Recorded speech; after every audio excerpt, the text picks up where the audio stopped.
Okay, I'm going to get a view of the bike trail now here,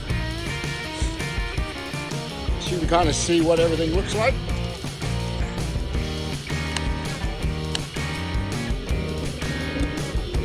I'm hoping there's not too much wind.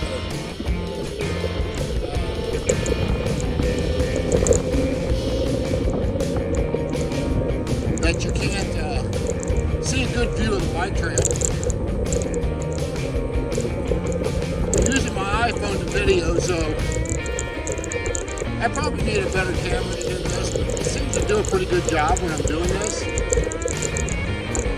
But I'm just going to kind of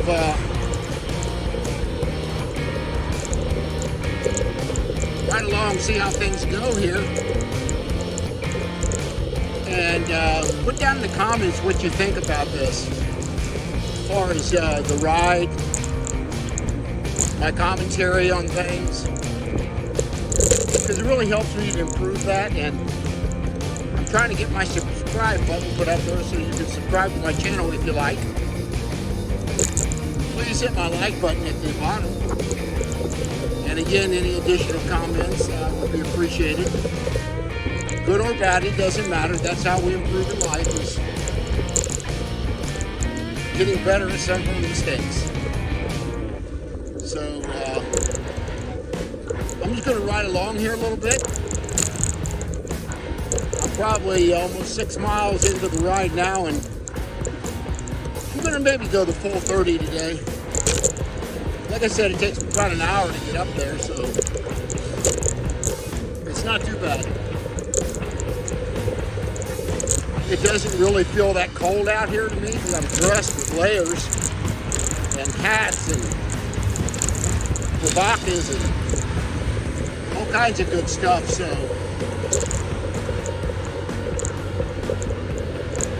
if you're dressed for this occasion, you're not going to get cold. And some people get cold a little bit easier. I get that. But for the most part, you can dress for anything. I'm actually down to about 89% now on my battery. Still using about 52 volts, which is good. Typically on this type battery, when it's fully charged, there's about 55.5 volts. And then when it's getting pretty low to dead, it'll go down to about 39, 38%, and the battery's pretty much fit. And you really don't want to ride till your battery goes down to zero, because it's not real good on it. The rule of thumb is, if you're going to store your battery, you want to store it at about 20% to 80% capacity. Full charge or dead charge. So you want to kind of keep it simple. So that is something that I've done a lot of YouTube research, which on e-bikes you can do that. There is so much out there now with building people's own e-bikes. You can build your own. You've got a bike frame and a bike or the motor and a hub, and you can do that. So it's something that I'm going to probably try to tackle here for too long. I got a mountain bike I'd like to convert to an e-bike. Not sure I'm ready for that yet, but it's something that a lot of people do. Now, in Ohio, and this is pretty much the standard rule throughout the country, from what I understand, that this bike has a 48 volt 14.4 amp hour battery on it. So it's really considered a class 1 bike, which, as long as you can't go over 20 miles an hour on a bike, it's legal. You don't have to have insurance for it. You don't have to have registration or license plates for it. And you're really helping the environment, because you can go shopping with it. I've got a basket on the front of this bike, and I've got racks on the back that I can take my storage bag off and put a little crate on there and carry groceries back and forth. Like I said, I did install a remote alarm on here. If you just shake this bike once you walk over it, it's going to go off. Is it going to stop somebody from stealing it? Probably not. But I don't walk away very far without my bike. And I've got several locks on the front of my basket. You may have seen them earlier. That I can use if I have to go somewhere and lock it down. I can do that. It's going to make theft a whole lot harder. Impossible? No. I've seen guys on some of these videos have portable grinders. And they just grind stuff off. Like locks and rope locks and things of that nature. But you know, as the norm, most people leave things alone.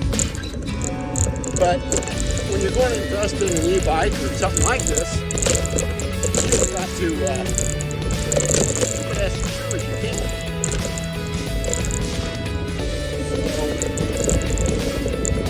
There's so many good things on this trail that I get a look at. I mean, right now, of course, all the leaves are off the trees.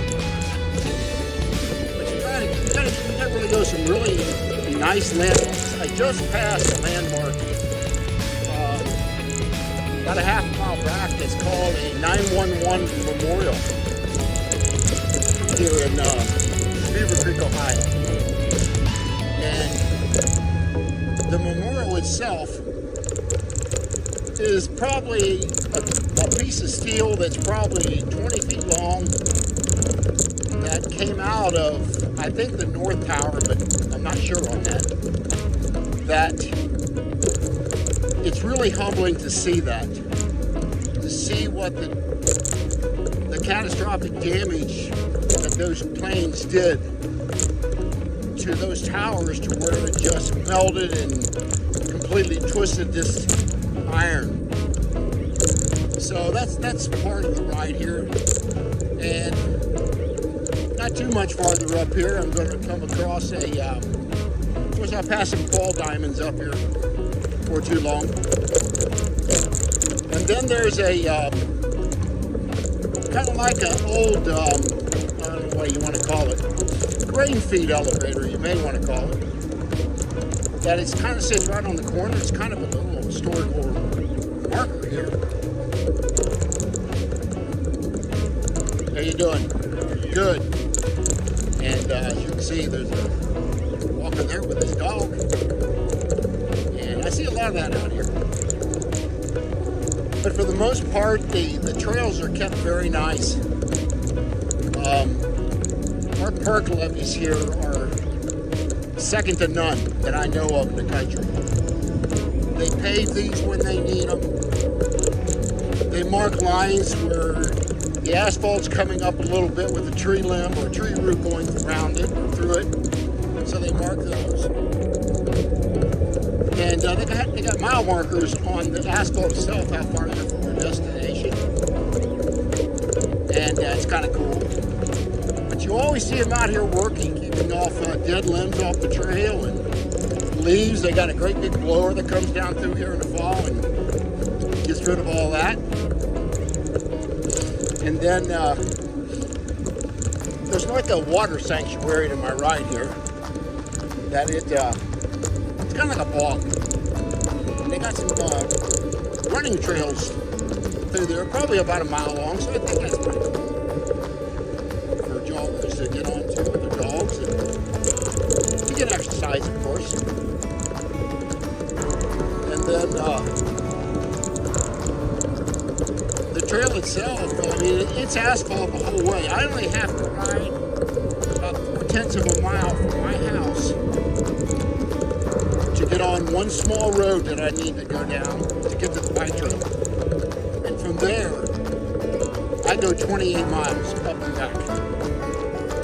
So, from a safety standpoint, I would rather ride the bike trails than I would the road. The road itself is just, to me, not safe.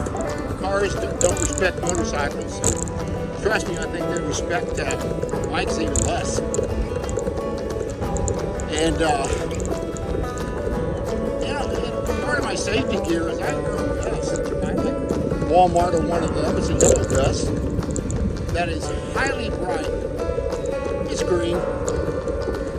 And I want to be noticeable, even when I'm on a trail. Because you can see me from quite a distance, I'm sure. And of course my helmet, I have lights on the back and the front of the helmet that flash. So it just people notice that you're coming, or you're taking safety precautions. So I think I'm going to probably end my video here. Right now I'm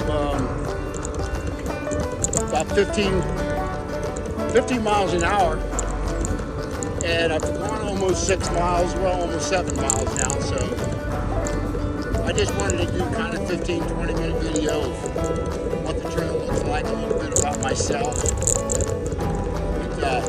It's something that you definitely should look into that if you're interested in e-bike.